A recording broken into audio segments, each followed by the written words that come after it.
sa makikipot na kalsada ng tangos na Botas, kung saan ang bawat kanto ay may kasaysayan, nagkaroon kami ng pagkakataong maranasan ang buhay ng isang tricycle de padjak driver.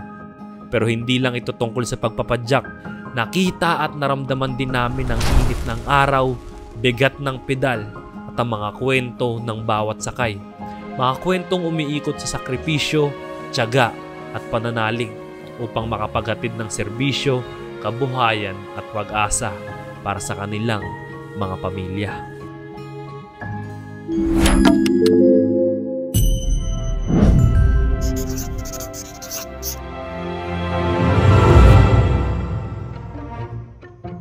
Hello, mic test. Hello guys, hello mga kapadyak. Guys, ako nga pala si Ronald Arizala na ang ating hanap buhay ay padyak. Yun nga, tayo ngayon ay almost 30 years na. Ang ating edad ay 53 na. O, 53 na tayo mga guys. Wala pa sa mukha ng 53, no? Ayos. Ito si Kuya Ronald. At ang kanyang kabuhayan ay ang pagpepedicab na ginagawa niya na sa loob ng 3 dekada. Sa lugar kung saan siya pumapasada ay ang lugar kung saan ako lumaki. Kaya lagi ko rin talagang nakikita si Kuya Ronald. At ngayon, siya ang makakasama natin para matuto tayong magpedicab. At syempre, gusto na rin natin siyang makakwentuhan para masilip ng kahit kaunti kung ano ba ang buhay ng isang pedicab driver. Alright guys, so kasama nga natin si Kuya Ronald! Hoy, hello! Yeah, kamusta? Ito okay lang. Ito, magpapadyak tayo ngayon. Kahit mainit, papadyak po rin tayo. Pwede mo ba akong ano? Ano? Kasi kailangan kong matuto magpadyak eh. Ganito muna, sasakay ka dito, tapos and then, ganyan. Tapos, papadyak ka muna siya pag ganyan para ano lang, natural lang. Yan. Hindi naman ako mabase-semplang dyan eh. No? Ay, hindi naman. Basta ang tingin lagi lang sa malayo, gano'n. Yan, ganyan lang. Ganun lang. Okay. Gets ko na. Okay. Palakpakan muna oh!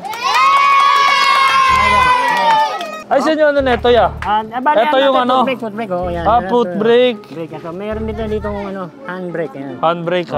Tingin dito sa ano lang. Okay. Okay, go. Okay, game. Diretso. O, tingin lang natin sa malayo, tingin. Yan. Naku, may dadaan, tol. May dadaan.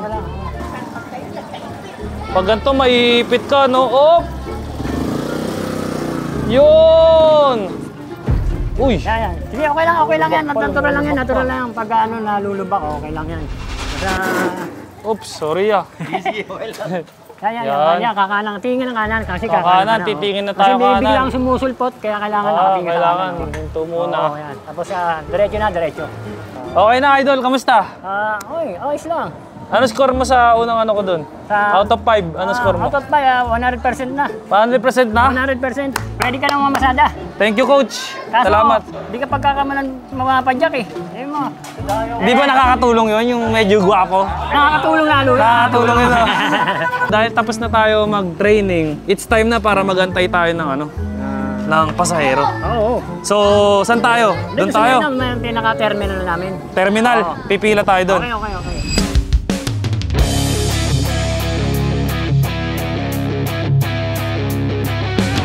Okay na, mag-aantay na tayo ng pasero mga guys. Ito ang araw-araw na proseso ng mga pedicab driver.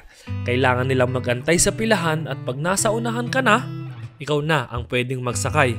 Mahirap na proseso dahil marami-rami din sila. Anong oras po kayo kadalasan nagsisimula at saka natatapos? Ang pagsimula ko, minsan na alas 6, minsan alas 5 ng madaling araw. Ganyan. Anong oras po kayo matatapos na? Ang tapos ko noon, maabot ako ng 7 PM yan. At eto na nga, makalipas ang ilang minutong pag-aantay, ay makakapagsakay na si Kuya Ronald.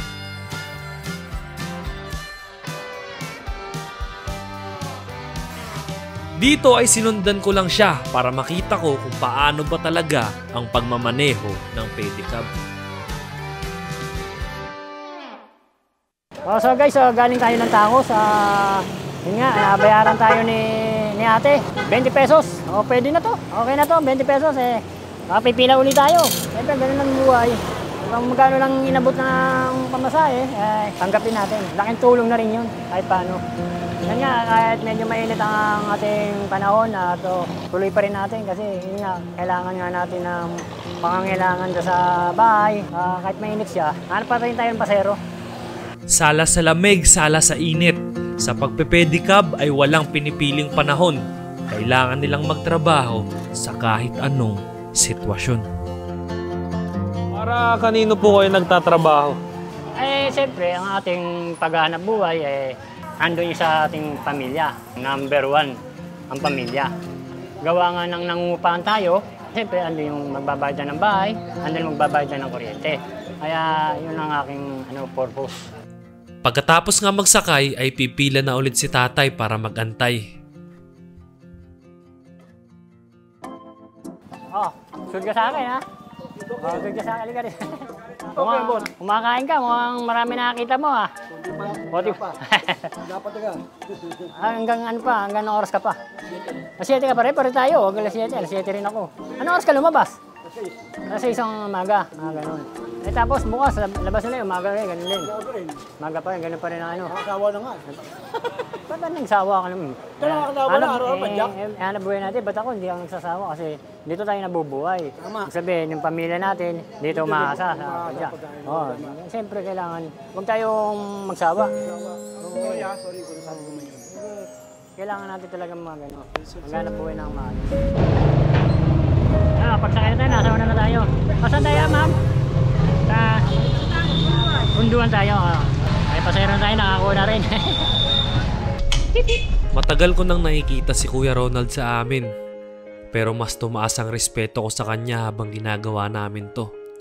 Nakaka-inspira lang siyang makasama dahil nakita ko kung gaano siya ka-grateful sa trabahong maaaring hindi para piliin ng iba, pero siya ay sobrang pinahahalagahan niya. Ay, salamat. Thank you. Mula sa pilaan, nabayaran tayo ng 60 pesos.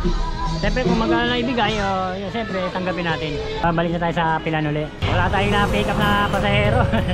Balik ulit tayo sa pilan uli. Sayang, kung may na-pick up tayo ng pasahero, dagdag sana sa income natin na nadagdagan yung ating kita. Kaya ito na, malapit na tayo, nasa pilan na tayo.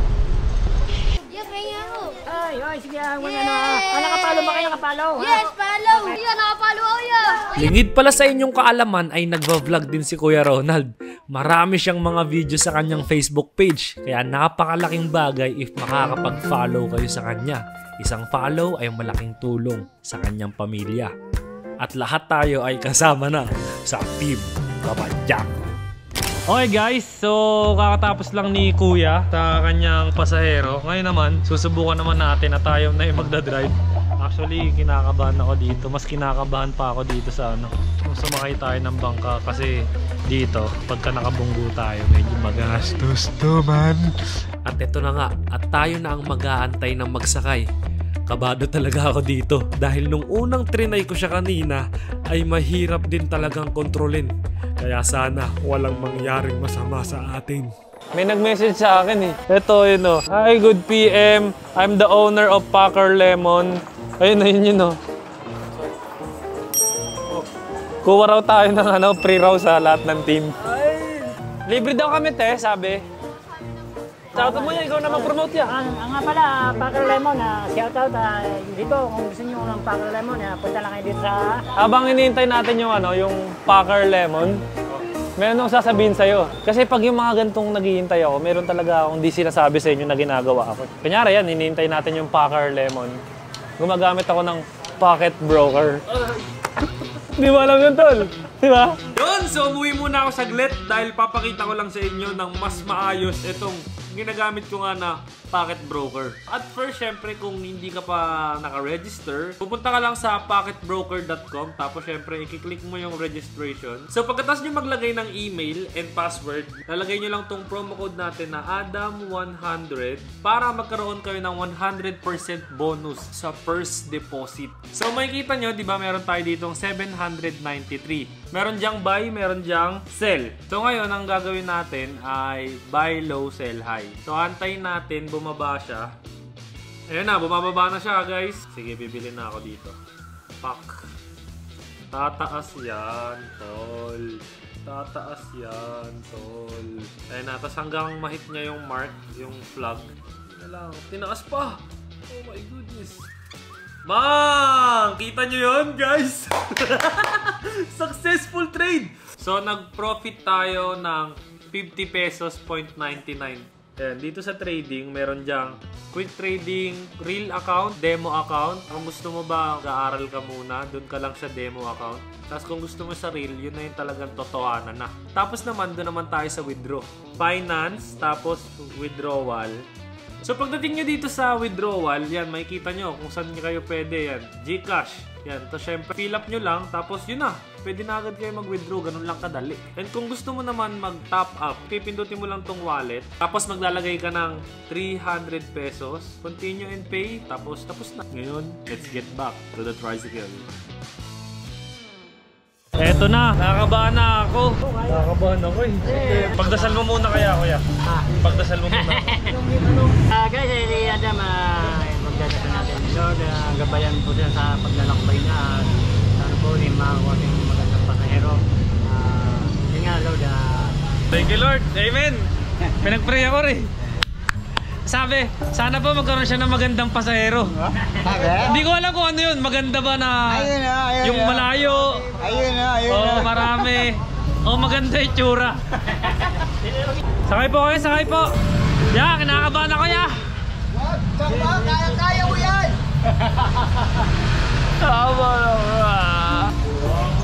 Naku po. Sakay kayo, ma'am. Sasakay rin, sasakay. Ang dami. Kaya ba to? Ang dami.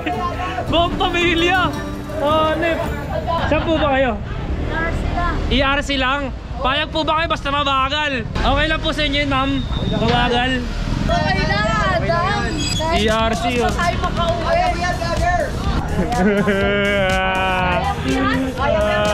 Wala lalapit. Matatama kayo, ha. Oh. Yeah, isiyan mo lang yan. Huwag mo akong bubungguin, ha. Ay, nako po. Unang sakay, 4. Okay, kaya naman to. Brake, foot brake, foot brake.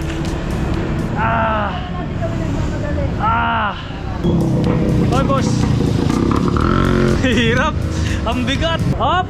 Uy, man, ano ka dyan? Hop, wait lang po, ha. Ya, tiga mo ka mamutay, ya. Oops. Okay, dali.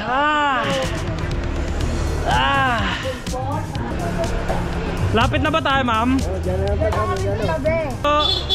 Igilid mo. Nagtarap ka ng traffic. Ayun, oh. Ayun, oh. Bayaran tayo ni ma'am. Ma'am, thank you. Kaway muna kayo, ma'am. Ito yung 60 pesos. Tara, kukos tayo traffic. Okay, wait lang, ha. Binigyan tayo ng 60 pesos niya ate, no? Ang babait nilang bait.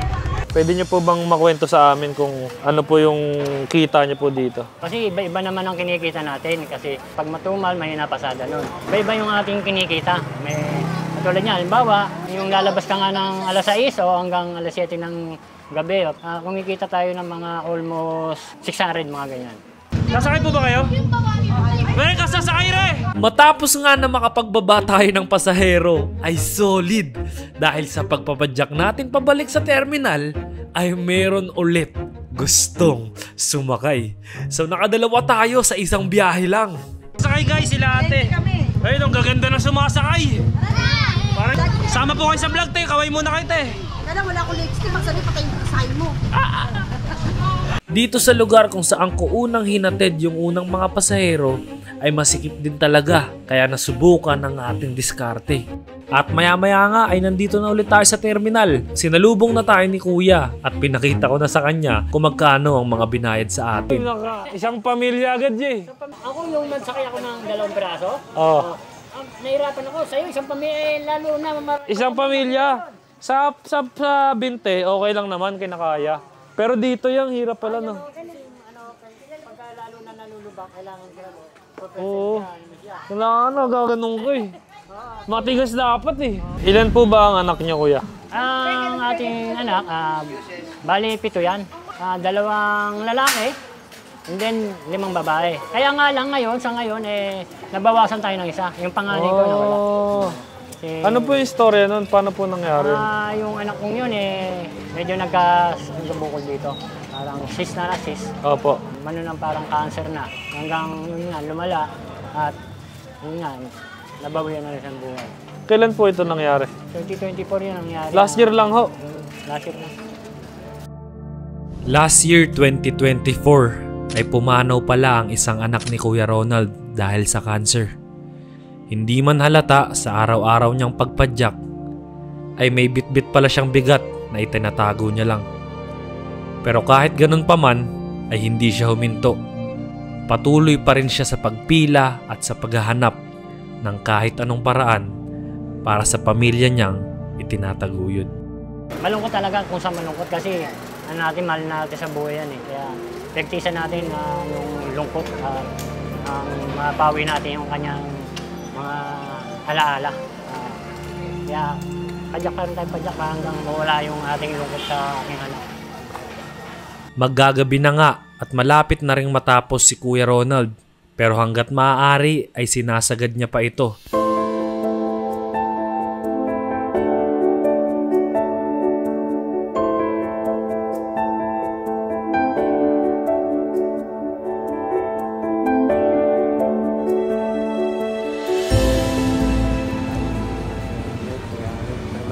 $550 Sama tong barya? 550. Okay na yan, ya? Okay na to kasi sapat na to. Sapat na to, 550 na kinita natin. Sa loob ng 13 oras na pagtatrabaho ni Kuya Ronald ay kumita siya ng 550. Sapat na raw ito sa pangangailangan nila ngayong araw.